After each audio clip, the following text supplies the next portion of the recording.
Adrian. Hello, Shantam. I have a few questions to ask you. And maybe the first question, maybe just few words about your story. How it happens that you are dancing contact improvisation and teaching this kind of dance. When it began. Wow, this is quite a long story. How many minutes do we have for this part? Maybe just in general, short overview. Okay.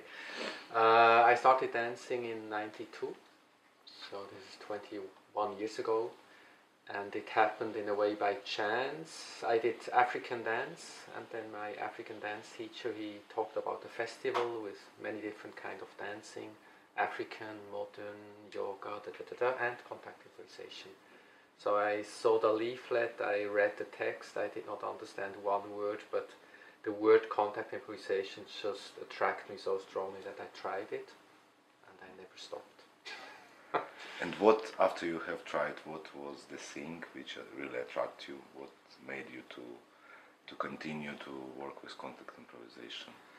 I did 3 years quite intensively martial arts before, and then maybe half a year African dance. And in both I missed the improvisational part. I was looking for more freedom for my movement, so the part of improvisation was very attractive. The physical touch, to be in touch with somebody physically, this was very attractive for me. And that I can do things that I could not do on my own. It opened so many more possibilities. This was very, wow, it was really opening a new universe to me. And somehow when I saw this word contact improvisation, I had this intuition, this is what I'm looking for. Contact, to be in contact, and improvisation. And you are dancing already for 21 years. And during this period, have been any changes in your interest happened during this time? Your focus of your interest somehow changed? Yeah, quite a lot. I guess in a way I was one of those, I would say, naturally talented. I just throw myself, and I had 2 male teachers who were very skilled, and with them I could do things, incredible things they did with me, and I just throw myself and had trust to them. And I was quite a lot in acrobatic stuff quite early, and was very attracted by that, and I did not feel that much.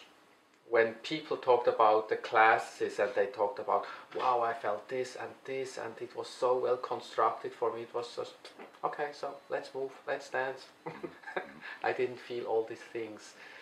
So a major shift happened when I started to make a dance training in Freiburg, and at the same time I made also training in craniosacral bodywork.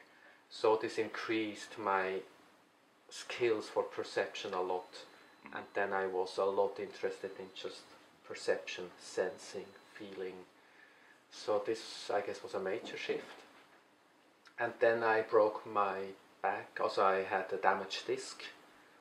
It was 8 years ago, and then I really had to slow down completely. I could not move for maybe 1 month. And then I had to restart very, very carefully, and this brought me to a point to be much, much softer with myself.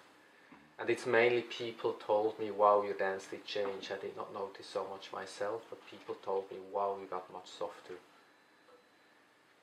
And the third thing probably was when I was starting teaching. This is 13 years ago I started with teaching, and then I had to understand what I'm doing, because I wanted to teach what I do, so I had to understand it, and my way of understanding was to break it down. And then I learned so much through teaching, much more than through taking workshops. Okay, and you're teaching to dance contact improvisation, but can you say and can you see that can people get something else besides of skills to dance? So you're teaching to dance contact improvisation. The main goal is to dance contact improvisation, but is there anything in contact improvisation which people can take and use somewhere else? Sure. In the beginning I had a lot of my focus on this thing of principles for life, psychological explanation of contact improvisation, trust, leading, following, communication. I mentioned it very explicitly, and after a while I teach more and more purely contact improvisation, and felt all these things that is included the people take anyway. So then I did not talk so much about it, but people started to talk about, wow, it's like in daily life, it's like in relationship, it's like this, it's like that. And for me, contact improvisation is probably the most complete dance form I know, because in a way everything is included. It's my body, it's my feelings, it's my mind, it's also a spiritual level, because you cannot improvise without having a spiritual approach, in a way, to go into the unknown, to have trust, to go beyond your thing that you want, to accept that things are happening that you are not planning and still go with them, to stay with myself and to connect with somebody else. I guess these are deeply profound spiritual themes. But I prefer to be a contact teacher and not a spiritual teacher, because contact improvisation is so grounded, so you have an immediate feedback if it's working or not. So that's what I like. You sweat, you touch, you get tired, but you have all these other layers too. How do you think, what are the reasons that contact improvisation it's not like mainstream? It's not super popular like other kind of dances like tango, salsa. It's not so known, and not so many people are dancing everywhere. It's like everywhere, but not very popular. Too challenging, too difficult, too complex. It's many people look for clear forms, so they take other dance forms, or they take tango, where it's much more clear structured. It's more safe, you have some orientation in the form. Other people looking more for the competition, so they make more sports maybe. They want to challenge themselves, they want to be the best.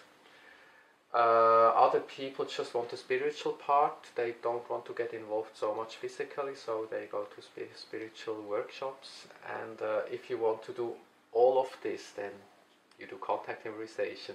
So in fact, in contact improvisation you have to have a wide interest. You cannot only do this or that.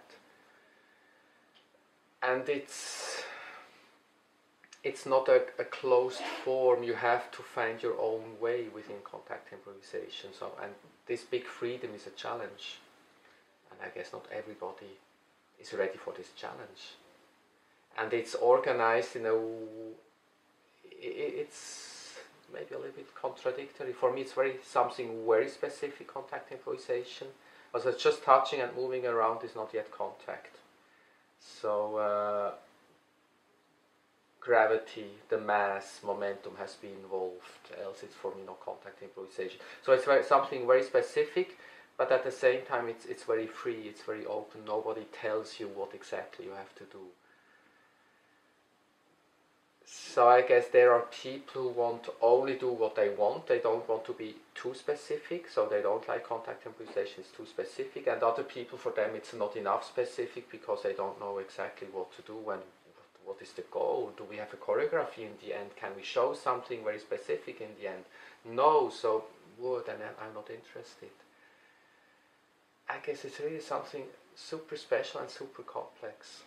And I guess this is one of the reasons I still do it.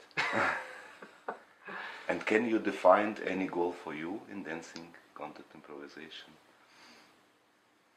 I guess the main goal is to get present, to arrive in the present moment, and from there to stay in the present moment, to deal with my own body, to deal with the other body, to deal with the space, to be generous and to be very specific at the same time, to receive through giving, not having expectation of somebody has to do something for me, but I'm just in the dance space and I'm present, and this is my gift, and everybody's gift is being present in the dance space.